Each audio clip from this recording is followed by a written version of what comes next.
So, what resource do you think is the most valuable in all of Dreamlight Valley? Is it the valley's primary currency, aka star coins? Maybe it's the illustrious gold ore that can be fashioned into a beautiful path.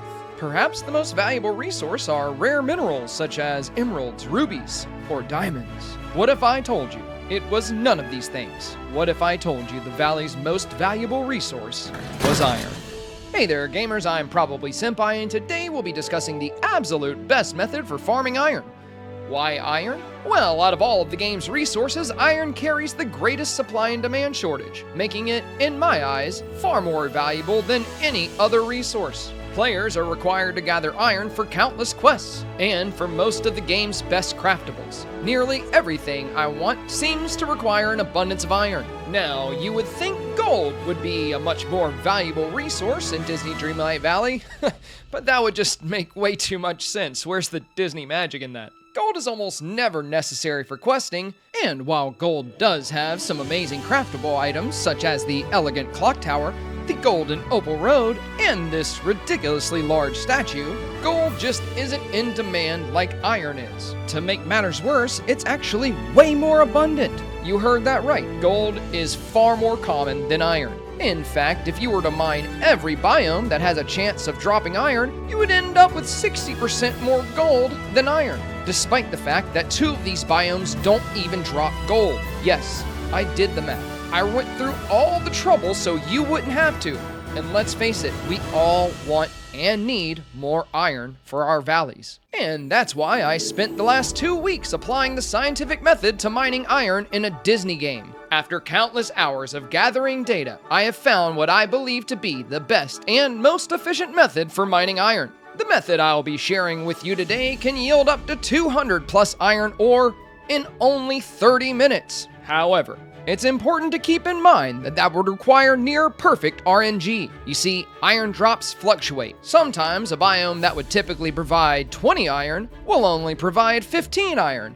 So keep that in mind when using this method. When done properly, the method usually yields an average of 175 to 185 iron ore within 30 minutes. That said, I have achieved as high as 200, which I will highlight in this video. Now, before I show you the most effective way to gather iron, please consider dropping a like on this video, and maybe even consider subscribing for more Disney Dreamlight Valley content. I did put a ridiculous amount of effort into this video, and I did it all for you. Well, and for me. But still, come on. Okay, now that you've definitely hit the like button, let's get into the method.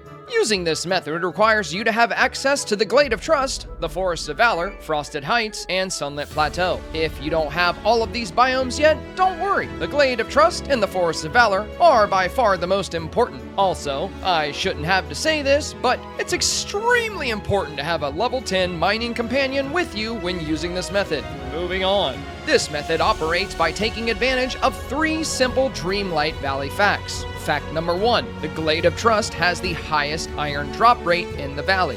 Fact number 2, after being destroyed, mining rocks respawn in exactly 5 minutes.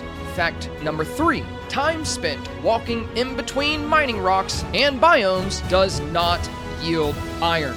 So, how do we take these 3 simple facts and develop a method to harvest 200 iron ore in only 30 minutes? Well, it all starts at the Glade of Trust. Considering the Glade of Trust offers the highest iron drop rate, averaging around 60 to 80% of the minerals dropped as iron, we need to mine in the Glade as much as possible. 5 minutes after the first mining rock in the Glade is destroyed, it will be respawning. And by that time, we need to be back in the Glade. This is one of the most important aspects of this method. The second most important aspect of this method is pathing. To minimize our time on foot, we will be using 2 important things in tandem: cooked meals and the fast travel wishing wells. The wishing wells are placed in key locations to reduce the time in between rocks and biomes. Start by moving the well in the peaceful meadow into position directly outside of the Glade of Trust. This will be our starting point and the point we return to every 5 minutes, or when the rocks are respawning. Position the Glade of Trust well along the back wall of the glade, next to the mining spot behind Mommy Gothel's treehouse. The Forest of Valor's well is to be placed beside the single mining rock closest to the plaza side. This rock is isolated and far away from the other rocks of this biome. Placing a well here saves us valuable time and prevents us from traversing across the forest. The Frosted Heights well will be placed atop the blue staircase at the far side of the forest. This gives us quick and easy access to the remaining mining locations within the forest and allows us to loop around into the mining spots of Frosted Heights. The last well to relocate would be the one in the Sunlit Plateau. The Sunlit Plateau's well is to be placed in the top left corner of the biome along the cliff wall, which holds the most mining spots. It's important to note that you do not have to keep your wells in these new locations. Simply move them to these locations when you feel like mining iron, and then move them back when you are finished.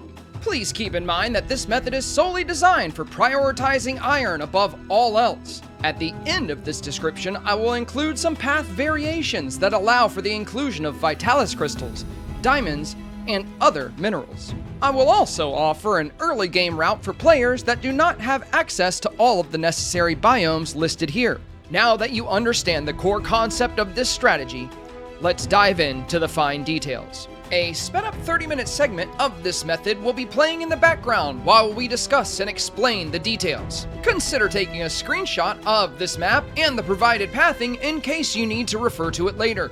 The white lines symbolize footpaths and the red lines symbolize fast travel jumps. Numbers shown in red are numbers you will follow with fast travel. You've probably noticed that 22, 23, and 24 are all red. That's because it's usually around these locations that you'll reach the 5-minute mark and will be returning to the meadow well outside of the glade. And, as previously discussed, the stars are of course the wishing wells. The numbers in Frosted Heights are blue only to make them more legible. For the sake of this tutorial, just consider them to be white as the rest. This method relies on mining the maximum number of rocks within the 5-minute respawn window.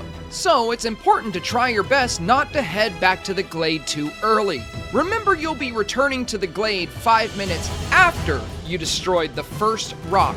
If you get there before the 5 minutes has passed, you'll be stuck standing around waiting for the rock to respawn. Regarding your companion, be sure not to stand around too much waiting for them to throw the extra minerals to you. You can always pick up these minerals when you circle back around or at the end of your mining session. If you'd like, you can always build a fence around your mining companion and then set them free at the end of your session. This will cause them to throw all of the minerals they've collected at once. Though be warned, this can cause some lag and can even cause crashing if you've been mining for a while. I prefer to just allow my companion to tag along. If your companion happens to get stuck on a rock, just ignore them. Once you fast travel again, they will free themselves, and they'll still provide you with the additional minerals regardless. Be sure to keep a very close eye on your energy. 10% increased movement speed is 10% less time between mining spots. Try to bring yourself some high-end meals that provide significant energy levels so you aren't spending too much time in your inventory. I prefer to use the pastry cream and fruits with gooseberries. From 0% energy, you'll hit around 180%, and it's always guaranteed to fill the gold bar if you just dropped into blue. I use this recipe because it does not require fishing and all the ingredients are overly abundant. That said, you're free to use whatever food you're most comfortable with. I just wanted to throw out at least one recommendation. As you mine this route, you're bound to notice Frosted Heights hardly ever drops iron. On average, I only retrieve 2 to 3 iron ore when passing through Frosted Heights. That said, the mining spots are far too conveniently located to overlook. There is stone's throw away from the forest mining spots, and there's very little distance between them. Even with the low iron drop rate, this biome can be cleared so quickly that it still benefits our overall iron count.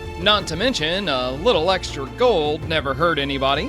Stick to the suggested path and move as quickly as possible, and you too will be able to retrieve 200 iron ore in only 30 minutes, as seen in this video. Earlier in this tutorial, I had mentioned that I would provide insight into additional routes, as well as some early to mid-game options.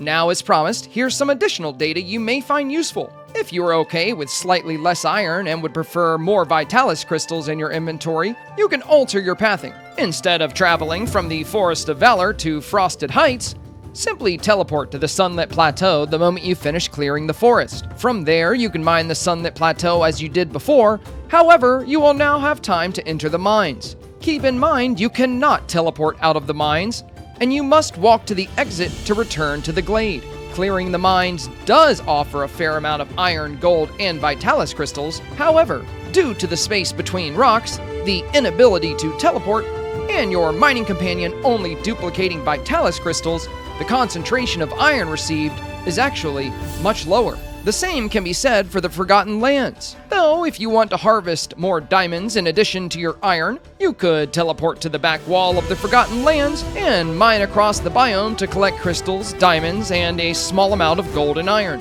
If you're a player in the early stages of the game and you want an efficient iron mining route, the two most important biomes for you to have open are the Glade of Trust and the Forest of Valor. Position your wells close to the mining pockets and be sure to prioritize the Glade and Forest every 5 minutes in your pathing. Even if these are the only two biomes you have that yield iron, you will still yield an impressive amount if you revisit these locations. Also, keep in mind you can use the wells to bypass hazards such as the mushrooms or those annoying tree stumps. In the early game, I'd recommend collecting coal from Dazzle Beach and the Peaceful Meadow in between collecting iron from the Glade and the Forest of Valor.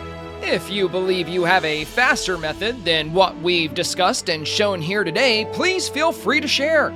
I've tried nearly every possible route, well location, and strategic advantage I could think of, and so far, nothing has yielded as much iron as the method explored in this video. If you have a method that yields more iron, send me a video and I will amend my tutorial, giving you full credit. I don't mind being wrong if it means myself and the community can harvest iron more efficiently. I sincerely hope that you found today's video useful, informative, and entertaining. It certainly took a lot of work to put this one together, and I'm extremely thankful to each and every one of you who chose to watch it all the way through. Thank you so much for giving my content a chance, and good luck decorating your valley.